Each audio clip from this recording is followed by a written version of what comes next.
तोर खोपा के ये गजरा, तोरे आँखी के ये गजरा वो।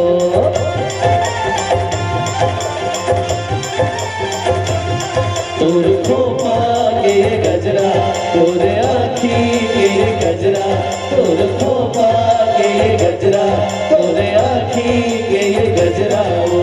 होठ के लाली माथे के बिंदिया, बिंदिया मोर उड़ा दे। तोर खोपा के ये गजरा, तोरे आँखी के ये गजरा, तोर खोपा के ये गजरा, तोरे आँखी के ये गजरा वो।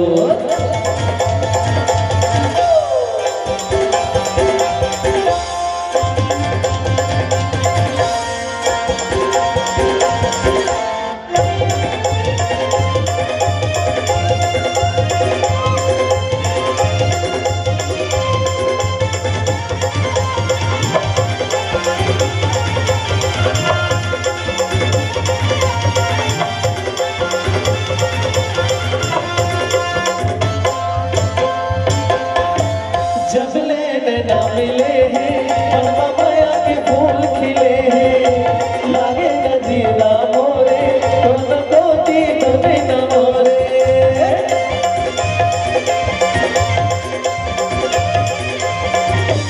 जब लेने ना मिले हैं माया के फूल खिले हैं, लागे न जीना मोरे तो तोती तुम्हें न मोरे। झलक दिखा के जादू चला के, झलक दिखा के जादू चला के, डाले मोला दीवाना। तोर खोपा के ये गजरा, तोर आँखी के ये गजरा, तोर खोपा के ये गजरा, तोर आँखी के ये गजरा वो।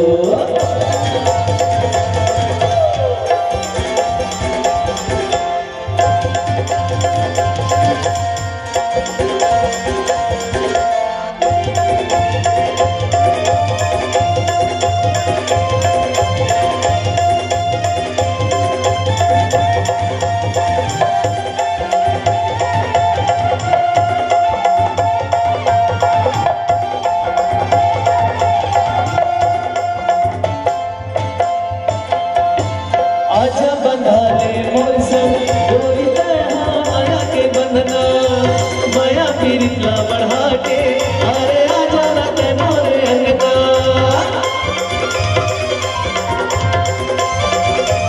सुने आजा बंधा ले मोर संग डोरी तैहा माया के बंधना, माया पीरितला बढ़ा के अरे आजा ना ते मोरे अंगना। मुश्किल है तोर बिन अब तो गुजारा, मुश्किल है तोर बिन अब तो गुजारा, बंजारा ते मोर दुल्हनिया।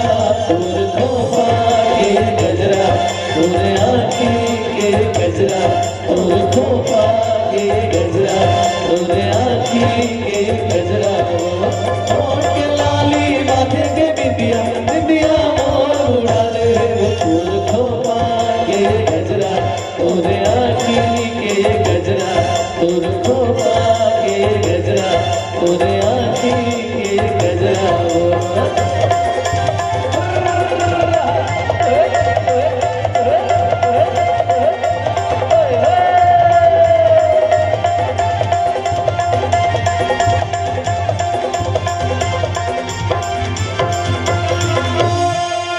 मुख्य नायक के रूप में देखा था संगवारी हो बहुचर्चित एल्बम कलाकार भैया आदित्य पटेल और नायिका हीना पटेल और हमारे जम्मू साथी कलाकार मेंबर एक बार जो